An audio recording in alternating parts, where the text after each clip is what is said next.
Tunde, thank you very much for giving us a bit of your time. We're at the Asian Sports Awards. Yes. Do you want to first tell us why you're down here? Well, Sonia, good old Sonia, she contacted Bilal, obviously Bilal being a young Asian boxer under our management, and yeah, you know, she was delighted that myself and Andy and the whole team really, Addy, could attend, and I'm honoured to be here. I don't really get out often, everyone knows. She was like, she was pestering Bilal to the last minute, like, you sure Tunde's coming? Bilal was like, yeah, he's coming, and you know, true to my word, I came. So I'm very honoured and happy to be here.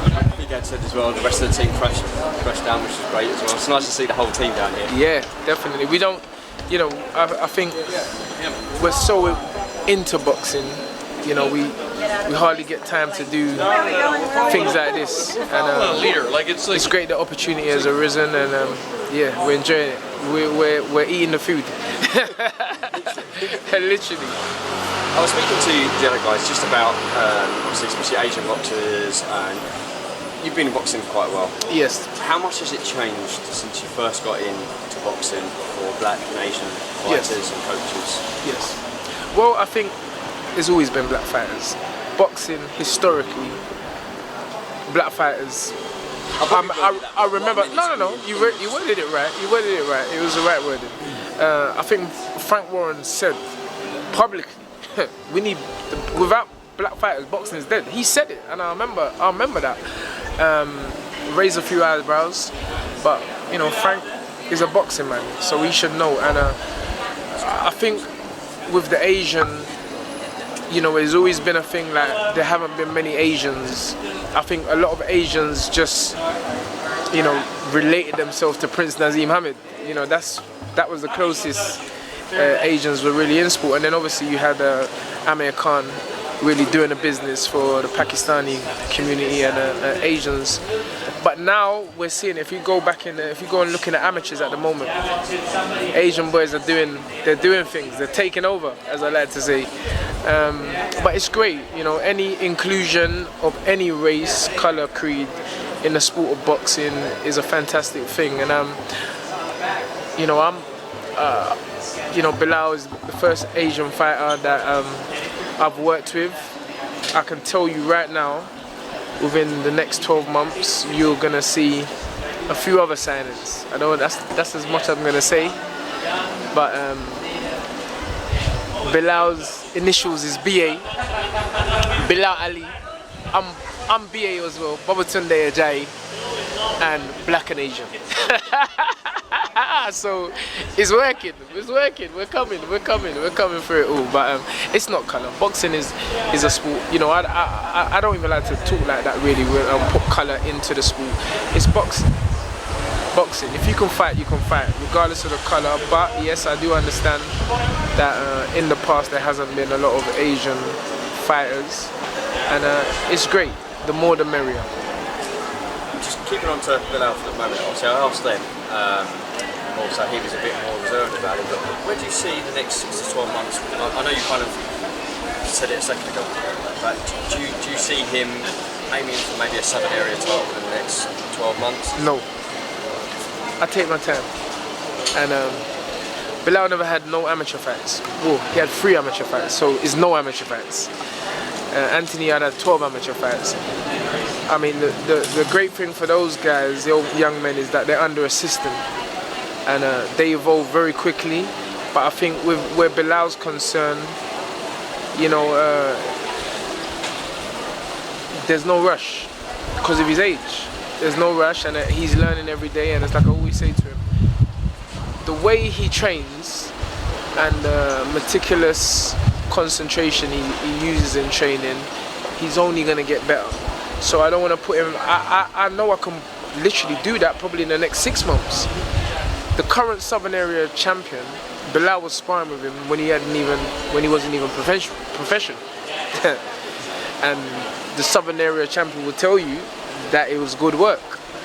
And that was back then. So Bilal's only got better, but still, I don't base anyone that I train or manage his career on any other fighter. It's based on what I see and how I feel they're improving, and you know, once you get there, there's no turning back. So I think where Bilal's concerned, let's get him if we can get him one more fight. To what we now, we're in June. If we can it'd be great if we can get 2 more fights before the end of the season, and then we take it from there, one step at a time. Do you think as well, with, like say, younger fighters at the moment are being too focused on, say, like losing their zero, than more kind of like focusing on, okay, if you take a loss, it's not like it's the end of the world. Because I feel Stop. I don't even say that word. Yeah, there ain't no L. The only L anyone around me is involved with is love. It's love and life. And fighters should be concerned. Who wants to lose? Sorry, I said that word.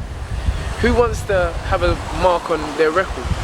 You can say, I know what you can say, sometimes it benefits the fighter, but I don't know nothing about that. I don't put that in my mind. I don't think like that. And I don't attract people that think like that, because I'm a winner. All I do is win, all I think about is winning, and the thought of the other thing, the opposite to winning, which I'm not going to say again, doesn't enter my mind, and I don't want anybody to think about that. I thought you was going to say that young fighters, do I feel they're being rushed? probably what I meant, because I've seen it on a few small ball shows where they've been rushed. Yes. And they've lost, I don't like that word, against an opponent. Yes. Which they overlooked. Yes. That's probably that's the way I kind of. Well, this is where good management comes into it. Young men, get yourself a good manager. Get yourself someone that cares about you, that sees more than a pound note, that actually wants you to progress in your career, get stronger, better, physically, mentally, technically, and make sure you're in fights when you are ready. Not because you can go on Instagram and tell your friends that you're a boxer and show girls you that you're a boxer. It's not about that.